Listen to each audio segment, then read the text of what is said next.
Бул жерде берилген сандарды салыштырууубуз керек. Бул жерде аралаш сан жана буруш бөлчөк берилген. Бул сандарды кантип салыштырсак болот? Алгач видеону токтотуп туруп өз алдынча ойлонуп аткарып көрөбүз.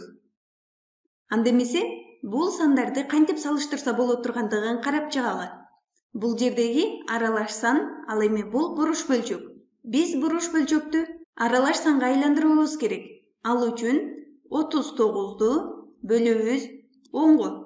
39-ду 10го бөлүү үчүн 10ду 3кө көбөйтөбүз. 10ду 3кө көбөйтсөк 30, 39дан 30ду кемитебиз, 9 калдык. Биз бул жерден аралаш сан түрүндө жаза алабыз. Же болбосо бул түрдө дагы жазсак болот. 10дон 30 кошу 10дон 9 бизге кайра эле бул бөлчөктү берет. Анда бул жерде 10дон 30 ал 3кө барабар. Себеби 30ду 10го бөлсө 3 кошу 10дон 9 ал барабар 3,10дон 9га. Бул жерде дагы көрүп тургандай бизде тийинди 3 болчу, калдык 9, ал эми бөлүмү 10. Биз бул жердеги буруш бөлчөктү жазып алалы.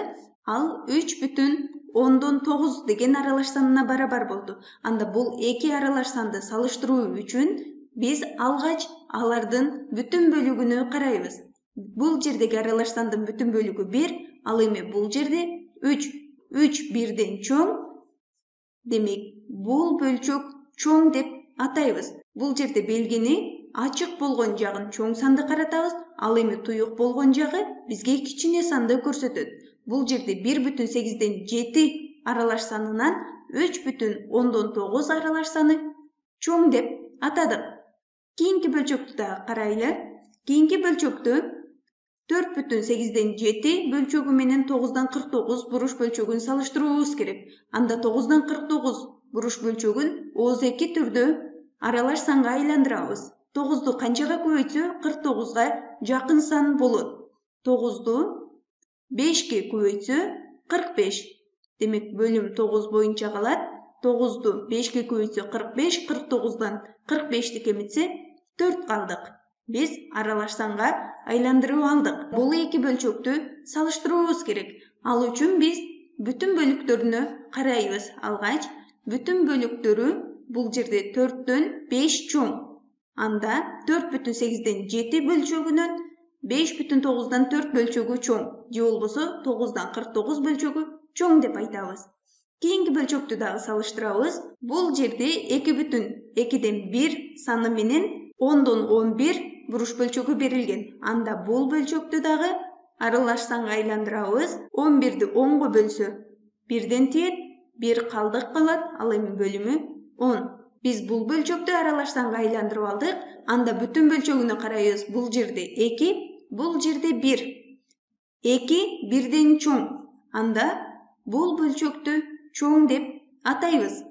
Кийинки бөлчөктү дагы карайбыз. Бул жерде дагы 5,9дан 4 жана 7ден 40 бөлчөктөрү берилген. Буруш бөлчөктү аралаш санга айландырабыз. Ал үчүн 40ты 7ге бөлүүбүз керек. Же болбосо 7ни канчага көбөйтсөк 40ка дагы жакын сан болот. 7ни 5ке көбөйтсө 35. 40тан 35ти кемитсе 5 калдык. Бөлүмү 7. Бул бөлчөктү аралаш санга айландырса 5,7ден 5ке барабар. Же болбосо мындайча да ойлосок болот. 7ден 40ты алымын биз бул жерде 35 кошу 5 деп жазып алсак болот. 35 кошу 5 бул жерде бизге кайра 7ден 35 кошу 7ден 5 бөлчөктөрүн берет. Бул жердеги 7ден 35 бөлчөгү 5ке барабар. 35ти 7ге бөлсө 5ке барабар. Ал эми бул жерде 7ден 5, бизде 7ден 5 боюнча эле калды. Анда бул эки бөлчөктү салыштырабыз. Алардын бүтүн бөлүгүнө карайбыз. Биринчи аралаш сандын бүтүн бөлүгү 5, ал эми экинчи аралаш сандын дагы бүтүн бөлүгү 5 болуп жатат. Анда кантебиз? Ал учурда биз бул жердеги аралаш сандын бөлчөк бөлүгүн карайбыз. 9дан 4 жана 7ден 5 бөлчөктөрүн салыштырабыз. Бул жердеги бөлчөктөрдүн бөлүмдөрү дагы, алымдары дагы бири-биринден башка болуп турат. Анда бул жердеги эки бөлчөктүн бөлүмдөрүн жалпы бөлүмгө алып келебиз. жалпы бөлүмгө алып келебиз. 9 жана 7'nin эң кичине жалпы бөлүмү 63. Демек, бул жердеги бөлчөктүн бөлүмүн 63гө теңдебибиз керек. 9'ду канчага көбөйтсө 63гө барабар. 9'ду 7'ге көбөйтсө 63гө барабар. Анда биз алымындагы санды дагы 7'ге көбөйтөбүз. 4'тү 7'ге көбөйтсө 28. Кийинки бөлчөктүн дагы бөлүмүн 63гө теңдейбиз. 7'ни 9'га көбөйткөндө 63, анда алымындагы санды дагы көбөйтүүбүз керек 9'га. 5'ти 9'га көбөйтсө 45.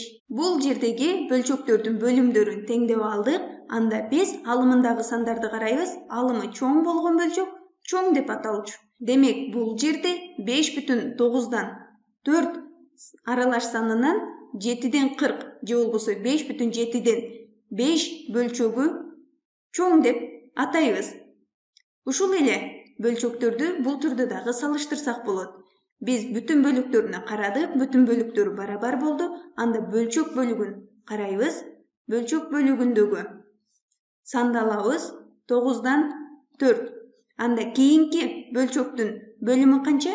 7. 7'ден 5 болуп жатат. Ал эми бул жерге биз 7'ден 4 бөлчөгүн алып келип алабыз. Бул жердеги бөлчөктөрдүн алымдары бирдей болду. Анда бул жердеги бөлчөктөрдүн кайсы биринин бөлүмү кичине болсо, анда ал бөлчөк чоң деп аталчу. Демек, 9'дан 4'төн 7'ден 4 чоң. Анда биз бул жердеги 7'ден 4 жана 7'ден 5 бөлчөктөрүн салыштыра алабыз. Анда 7'ден 4 жана 7'ден 5 бөлчөктөрүн салыштырсак, 7'ден 5 чоң. Бул жерден айта алабыз. Демек, 7'ден 5 бөлчөгү 9'дан 4 бөлчөгүндөн дагы чоң деп. Бул жерде дагы көрүп турганыбыздай эле бизде туура жоопту тандап алдык. Эки аралаш санды салыштырууда алгач аралаш сандардын бүтүн бөлүгүнө карайбыз. Бүтүн бөлүгү чоң болгон бөлчөк чоң деп аталат. Ал эми эгерде аралаш сандардын бүтүн бөлүгү бири-бирине барабар болсо, анда биз ал аралаш сандын бөлчөк бөлүгүн салыштырабыз.